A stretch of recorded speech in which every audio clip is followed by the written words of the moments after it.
Yo, I'm back. Waouh, les gars, ça fait 1 an. 1 an, wesh, la honte, vraiment, honte à moi. Non, je suis vraiment désolée d'avoir disparu des radars comme ça, mais j'avais énormément de choses à faire de mon côté. Mais normalement, cette vidéo signe officiellement mon retour sur YouTube. Enfin, si tout se passe bien et que Dieu le veut, bien évidemment. En attendant, j'ai vu que pas mal de gens se sont rajoutés sur la chaîne. Je crois que là, on est peut-être à 715, 716 abonnés. Je pense que ça fait trop plaisir, surtout que j'ai pas vraiment alimenté ma chaîne. Et je trouve que mon contenu de base, enfin, mon ancien contenu n'était pas terrible. Donc ça fait quand même plaisir de voir que des gens se sont rajoutés avec ça. Donc bien évidemment, je vous souhaite la bienvenue à vous. Et ouais, que du love. Alors pensez pas, après autant de mois de silence, j'ai quand même travaillé sur pas mal de nouveaux concepts, des nouvelles idées. Comme vous pouvez le constater, il y a aussi un nouveau décor là derrière moi, ça change un peu de ma chambre un peu miteuse, hein, faut avouer. En tout cas, j'espère que vous allez kiffer un peu tout ce qui arrive, normalement ça devrait être le cas. Enfin bref, je propose que j'arrête les blabla, et quand vous êtes prêts, on passe au générique.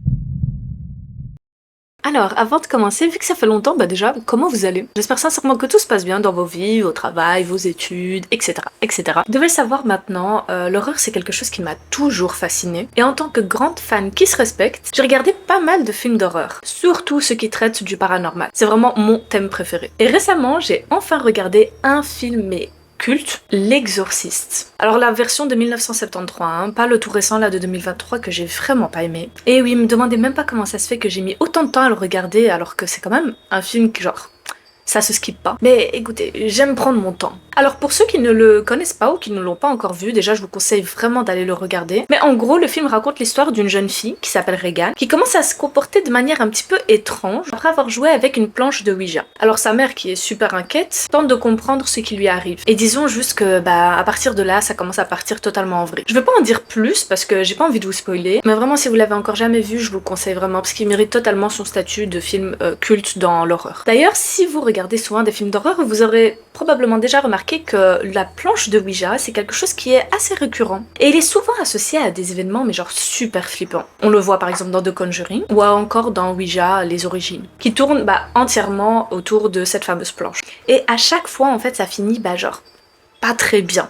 À croire qu'à Hollywood, sortir une planche de Ouija en soirée, c'est vraiment la pire idée que vous pourrez avoir. Et justement, en regardant ces films, je me suis posé la question... d'où ça sort en fait le Ouija? Qui a bien pu avoir l'idée dans l'histoire de créer une planche pour commencer à communiquer avec des esprits? Et surtout, pourquoi est-ce qu'on considère cet objet comme très dangereux? Et si comme moi vous vous posez toutes ces questions, alors permettez-moi d'y répondre. Aujourd'hui mes chéris, on va plonger ensemble dans l'histoire du Ouija. Le savais-tu? Le savais-tu? Pour ceux qui ont la ref. Alors, contrairement à ce qu'on pourrait penser, le Ouija ne vient pas d'un vieux grimoire ou d'un vieux rituel ancestral, non, pas du tout. En réalité, c'est une invention purement commerciale.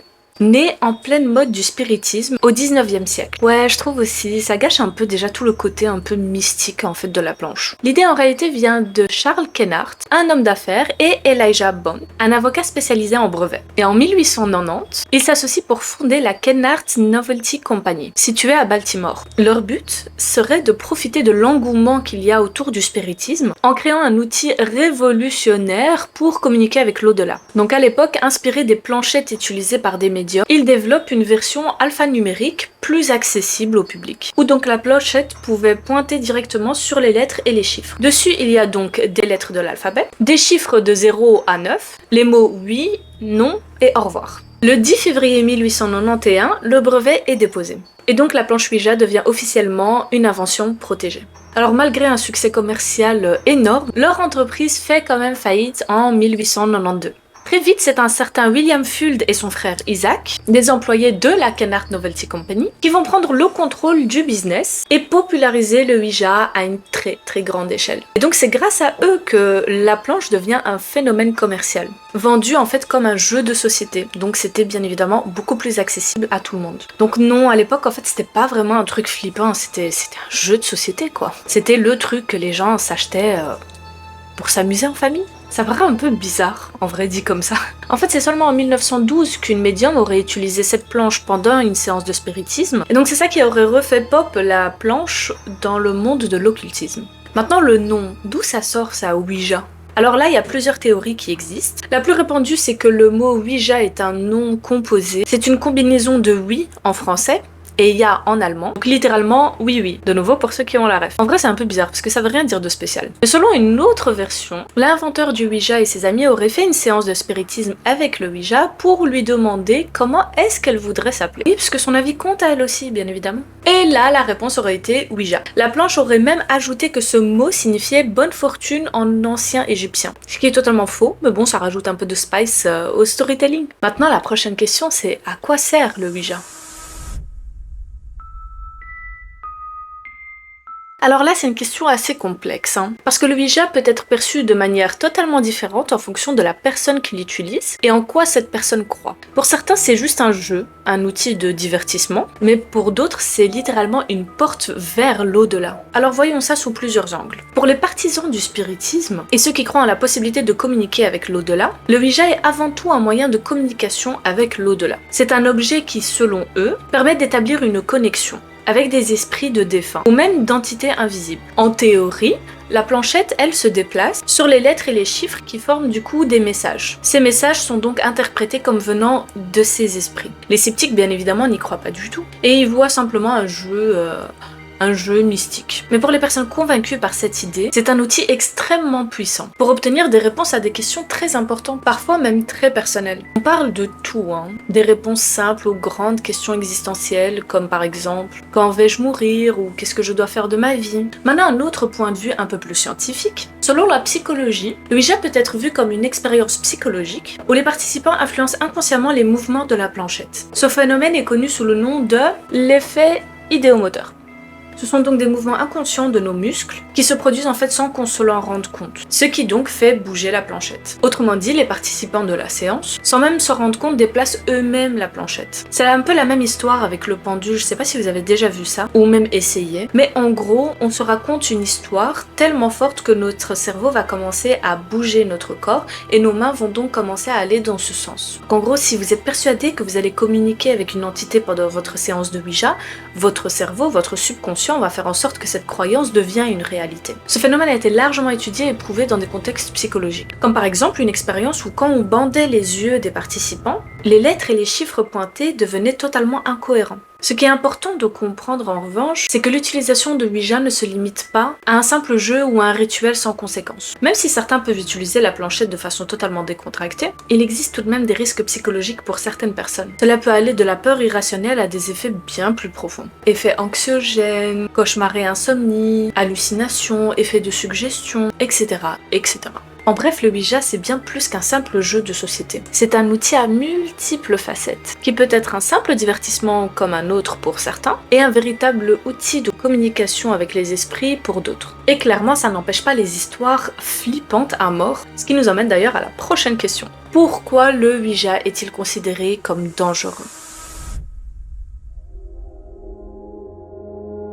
Alors officiellement, c'est juste un jeu de société vendu par Hasbro. Mais beaucoup de gens disent que ce n'est pas si innocent que ça. Alors je sais pas s'il y en a déjà certains d'entre vous qui ont déjà joué au Ouija. Si oui, je suis bien curieuse d'avoir vos expériences, donc n'hésitez surtout pas à mettre en commentaire. Dans les croyances populaires et les récits du spiritisme, le Ouija est souvent vu comme une porte ouverte vers des entités inconnues. En gros, on ne sait jamais sur quoi ou sur qui on va tomber. Si vous croyez en tout ça, en réalité c'est vraiment effrayant. Les fameuses histoires où d'un coup il y a des objets qui commencent à bouger dans tous les sens, ou les gens qui commencent à sentir des présences avec eux, des visions inquiétantes, enfin bref. C'est peut-être des légendes urbaines ou des gens qui fake, ça on sait pas. Mais dans ce monde de l'invisible, qui sait vraiment ? En fait, il y a plusieurs raisons pourquoi certains considèrent le Ouija comme extrêmement dangereux. Ce n'est pas juste une histoire de peur irrationnelle. L'utilisation du Ouija peut vraiment avoir des graves conséquences qui dépassent ce qu'on pourrait imaginer. Par exemple, certaines personnes ont rapporté des crises de panique, des évanouissements, voire des troubles beaucoup plus graves après une séance. Par exemple, en Colombie, 28 jeunes filles ont été hospitalisées après avoir joué au Ouija, souffrant principalement de crises de panique. Il faut savoir que ces expériences peuvent clairement créer des chocs psychologiques chez certaines personnes, surtout les jeunes ou ceux qui sont déjà un peu vulnérables émotionnellement. Et là, on rentre dans le vrai flippant. Les croyants du paranormal et certains exorcistes, comme le père José María Muñoz Urbano, désolé pour ma prononciation, ce père affirme que 70% des possessions et infestations démoniaques viennent principalement de séances de Ouija. Il faut savoir que quand vous utilisez ce jeu, vous ouvrez une porte. Cette porte mène clairement vers l'inconnu. Et selon eux, des entités clairement malveillantes peuvent commencer à s'y engouffrer. Et une fois que vous avez joué à ce jeu, ces entités malveillantes peuvent aussi décider de s'accrocher à vous, de vous suivre et de perturber votre vie entière. Et c'est là que ça devient vraiment inquiétant. Il est obligatoire de toujours finir une séance en disant merci et au revoir, afin de clôturer la séance en toute sécurité. Mais dans certains cas, la panique se fait tellement grande que les participants abandonnent juste la planche en fait, laissant ainsi une porte ouverte vers l'inconnu. Et c'est là que les choses peuvent dégénérer. Si vous n'êtes pas totalement inconnu au paranormal, vous avez sûrement déjà entendu parler de Zozo, un démon qui apparaîtrait très souvent pendant les séances de Ouija. C'est aussi ce nom qui revient le plus souvent dans les témoignages de Ouija qui ont très mal tourné. Les personnes qui disent l'avoir rencontré répètent très souvent la même chose. La planchette commence à se déplacer rapidement en formant des Z, le signe de l'infini, ou des allers-retours entre les lettres Z et O. Dès que le nom Zozo apparaît, l'ambiance change.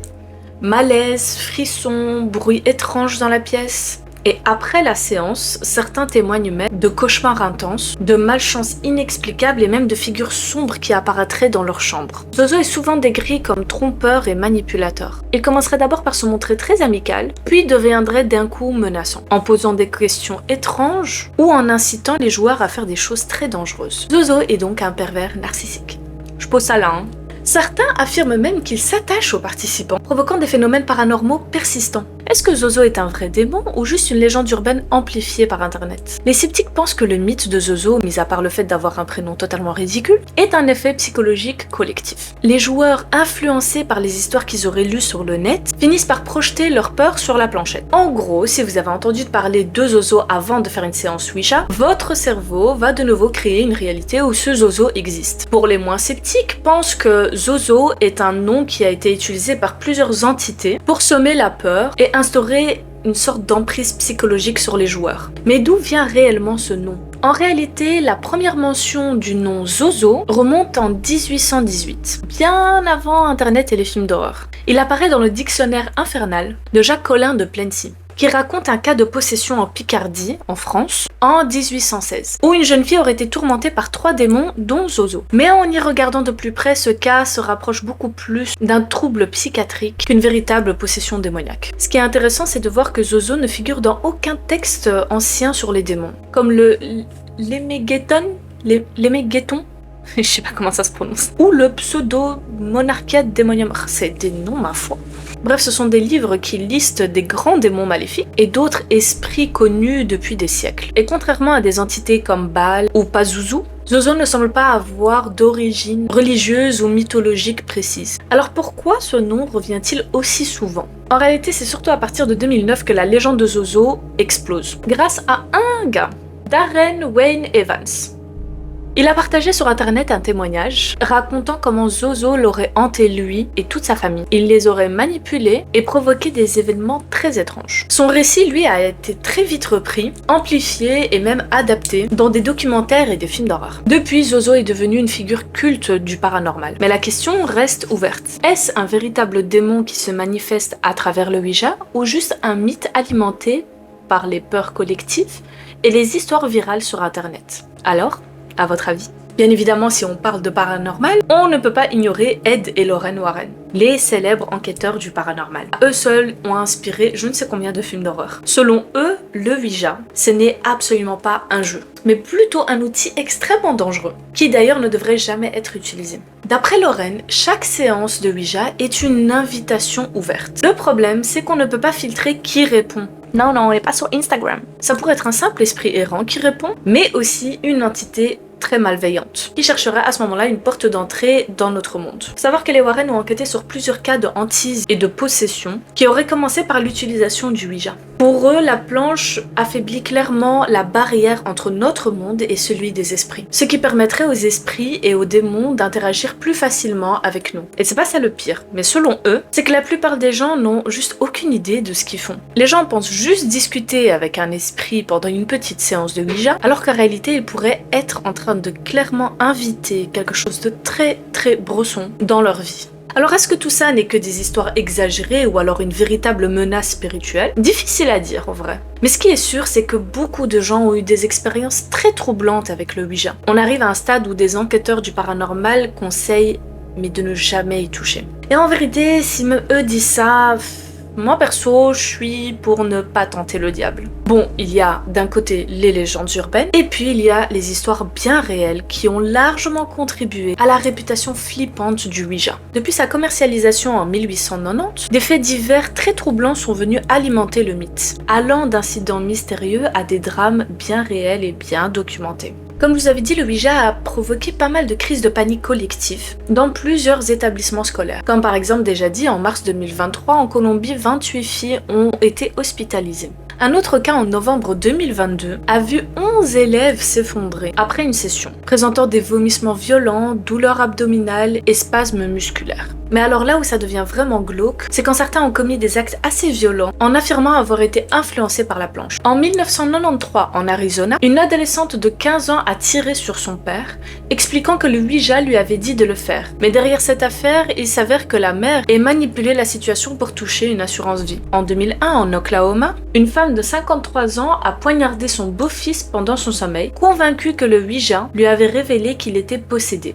Elle a ensuite attaqué sa petite fille et provoqué un accident de voiture. Jugée irresponsable, elle a été internée. En 1993, au Nouveau-Mexique, un groupe d'adolescents a utilisé le Ouija pour planifier un meurtre, affirmant que la planche leur avait ordonné d'éliminer la mère de l'un d'entre eux. Que ces actes soient le fruit d'une influence surnaturelle ou d'un état psychologique instable, une chose est sûre. Le Ouija, lui, est souvent impliqué dans des histoires très dérangeantes. Et clairement, c'est ça qui fait que le mythe, lui, continue à perdurer. J'ai encore d'autres événements troublants à vous servir, vous en faites pas. Comme par exemple, en 1927, William Field, le fabricant des planches Ouija, meurt après être tombé du toit de son usine. Ironiquement, il aurait affirmé que le Ouija lui avait conseillé de la construire.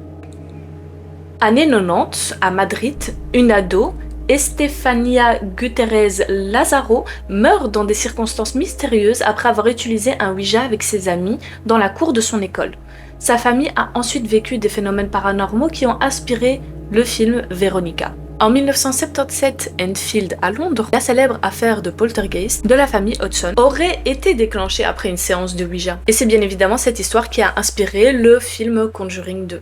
Alors, outre les faits divers, certains médiums et exorcistes affirment que le Ouija peut permettre à des entités malveillantes de se nourrir de l'énergie des participants. Oui, vous m'avez bien entendu. Ces entités, qu'elles soient démoniaques ou simplement malveillantes, pourraient s'accrocher à vous et donc perturber votre énergie vitale. Et de cette manière également influencer votre vie de manière négative. Un peu comme dans les fléaux dans Jujutsu Kaisen. Vous voyez la fameuse scène avec la boulangère? C'est un peu comme ça. Vous vous sentez fatigué tout le temps, vous avez des pensées étranges et bressons, des événements étranges commencent à se produire dans votre quotidien. Ça pourrait totalement être les conséquences d'une mauvaise rencontre pendant une séance de Ouija. Ou peut-être vous êtes juste en manque de fer, un des deux. Alors, est-ce que tout ça c'est juste une grosse légende urbaine ou un vrai danger? De nouveau, difficile à dire. Mais ce qui est sûr, c'est que si vous jouez avec le Ouija, vous risquez de rencontrer bien plus que ce que vous ne vouliez. Que ça soit psychologiquement, émotionnellement ou même spirituellement. Donc clairement, il faut bien réfléchir avant de se lancer. Donc si vous voulez vraiment tester cette planche, ne le faites pas, franchement. En vrai, on a assez de problèmes dans la vie, non? Mais bref, au-delà de toutes les légendes et les histoires flippantes, et moi c'est ce que j'aime d'ailleurs, c'est que le Ouija a clairement marqué la culture et notre société. Et pas qu'un peu. Le Ouija n'est pas juste une planche en bois avec des lettres et des chiffres. Comme on a pu le constater, c'est clairement un phénomène qui a vraiment marqué la culture et notre histoire. Dans les années 1800 et 1900, il était super populaire. Et ça surtout pendant les périodes de guerre, où beaucoup de gens voulaient essayer la planche pour essayer de communiquer avec des proches qui étaient décédés. C'était même considéré comme un outil spirituel très sérieux, mais au fil du temps, l'image du Ouija, elle a changé. Notamment à cause du cinéma et des médias. Des films comme Conjuring, Paranormal Activity, Witchboard et plein d'autres encore l'ont clairement transformé en objet terrifiant, souvent associé à des démons et des malédictions, etc. Aujourd'hui, c'est clairement un des symboles les plus connus du paranormal. On le retrouve partout, dans les jeux vidéo, dans les séries style Supernatural, Vampire Diaries, dans les livres, les musiques et même sur des vêtements. Mais au-delà de la pop culture, certaines religions et groupes spirituels considèrent actuellement toujours comme très dangereux. Il y a même des cas où des écoles et des familles ont totalement interdit son utilisation, par peur des conséquences. Comme vous avez pu le constater, tous les cas où des jeunes finissent par avoir des crises de panique, etc., c'est souvent dans les écoles, parce que vu que le Ouija est considéré comme un jeu de société, il n'est pas rare de trouver des jeunes enfants en train de jouer avec ça pendant la cour de récré, ou j'en passe. Suite à ça, beaucoup d'écoles ont décidé de totalement interdire son utilisation, ce qui dans un sens est assez logique. Bref, que vous y croyez ou non, le Ouija lui continue clairement à fasciner et à effrayer aussi à travers toutes ces générations. Et je pense pas que ça soit prêt de s'arrêter. Au final, je pense qu'on l'aurait compris, mais tout dépend de ce que vous croyez ou non. Si vous êtes plutôt du type rationnel, vous direz que c'est juste un jeu et que l'effet idéomoteur lui explique absolument tout. Si vous êtes un peu plus ouvert au mystère et au monde du spiritisme, vous direz qu'il y a peut-être quelque chose de plus profond derrière. Quoi qu'il en soit, le Ouija lui reste vraiment l'objet, ou plutôt je dirais un des objets les plus fascinants de la culture populaire. Que ça soit dans les histoires flippantes ou les expériences personnelles, il continue clairement de marquer les esprits. Comme je vous ai dit, je pense pas que ça soit prêt de s'arrêter.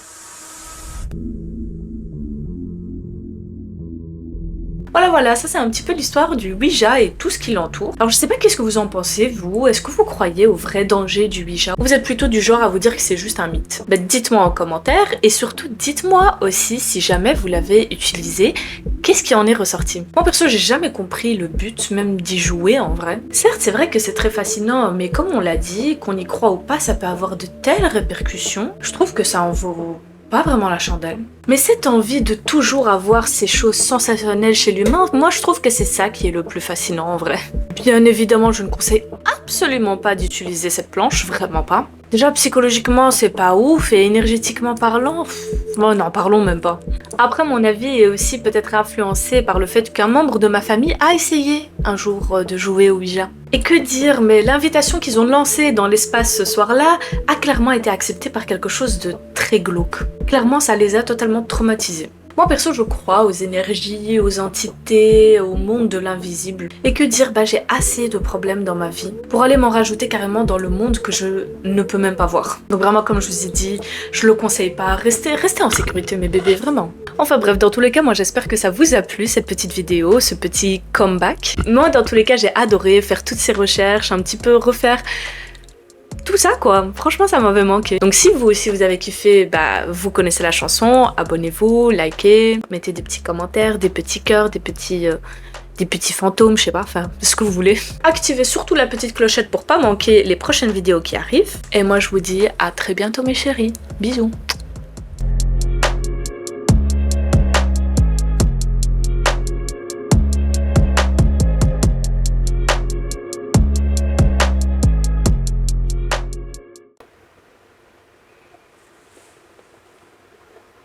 Maintenant j'ai peur. Imaginez Zozo, il est vrai en vrai.